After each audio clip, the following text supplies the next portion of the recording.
என்ன சாமி கண்ணை மூடிட்டு என்ன பண்ணிட்டு இருக்கீங்க? இந்த உலகமே மாயான்னு சொல்லிட்டு அப்புறம் எதுக்கு இந்த டீ கடைக்கு வந்தீங்க? இதுவும் மாய தானே?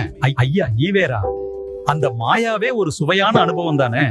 நீங்க கடவுள் இல்லைன்னு சொல்லிட்டு எல்லா இடத்துலயும் கடவுளை பற்றி தான் பேசிட்டு இருக்கீங்க.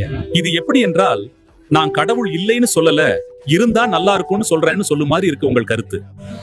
நான் சொல்றது சிம்பிள். ரத்தமும் சதையுமா மனிதன் இங்க கஷ்டப்படுறான். அவனுக்கு சோறு போடாம கல்லுக்கு நெய் ஊத்துறீங்களே, அதான் என் கடுப்பு. உங்க அத்வைதம் என்ன சொல்லுது? அகம் பிரம்மாஸ்மி, அதாவது நானே கடவுள்.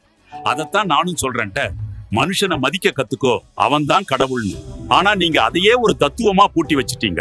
ஐயா, நீங்க சொல்றது சமூக நீதி, நான் சொல்றது ஆத்ம நீதி. நீங்க ஜாதியை ஒழிக்கணும்னு போராடுறீங்க, நான் அந்த ஜாதியே ஒரு உடல் தான், ஆத்மாவுக்கு ஜாதி கிடையாதுன்னு சொல்றேன். நம்ம ரெண்டு பேரும் வேற வேற வழியில போறோம், ஆனா ஒரே உண்மைத்தான். ஆனா ஒரு வித்தியாசம் சாமி. நீங்க சொல்ற அந்த ஆத்மா தியரியை வச்சு சிலர் பண்ற அலப்பறை இருக்கே, அப்பப்பா, வாழ்க்கையே ஒரு வட்டம் சொல்லி சுற்றி திரியிற மாதிரி இருக்கு. நான் என்ன சொல்றேன்னா, அறிவு இருக்கிறவன் எவனும் கேள்வி கேட்பான். கேள்வி கேட்கறது நல்லதுதான். ஆனா அந்த கேள்விக்குள்ளேயே நீங்க சிக்கிக்கிட்டீங்களா? பக்தி என்பது ஒரு போதை இல்ல, அது ஒரு அமைதி. நீங்க கைதடிய சுற்றீங்க, நான் தாமரைய காட்டுறேன். ஆனா இரண்டுமே இந்த உலகத்தை சுத்தம் பண்ணத்தான். சரி சாமி, இப்படி பேசிட்டு இருந்தா டீ ஆறிடும். நீங்க அத்வைதம் பேசிட்டு டீ காசை கொடுக்காம மாயான்னு சொல்லிட்டு போயிடுவீங்க. நான் சுயமரியாதை பாக்குறவன், என் காசை நானே கொடுக்கறேன். ஆனா நீங்க சொல்ற அந்த பிரம்மம் உண்மையாவே எல்லாத்துலயும் இருந்தா ஏன் இந்த மனிதர்கள் இன்னும் ஒருவரை ஒருவர் அடிச்சுக்கிட்டு இருக்காங்க?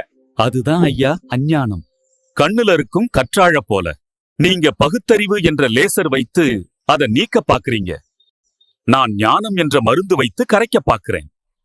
கடைசியில் நமக்குள் இருவருக்கும் நோக்கம் ஒன்றுதான். பரவாயில்லையே, நல்ல கவுண்டர் கொடுக்குறீங்க. நம்ம ரெண்டு பேரையும் ஒன்னா சேர்த்து ஒரு கூட்டம் போட்டா இந்த உலகம் தாங்குமா? சரி சரி, கிளம்புவோம். கண்டிப்பா தாங்காதையா.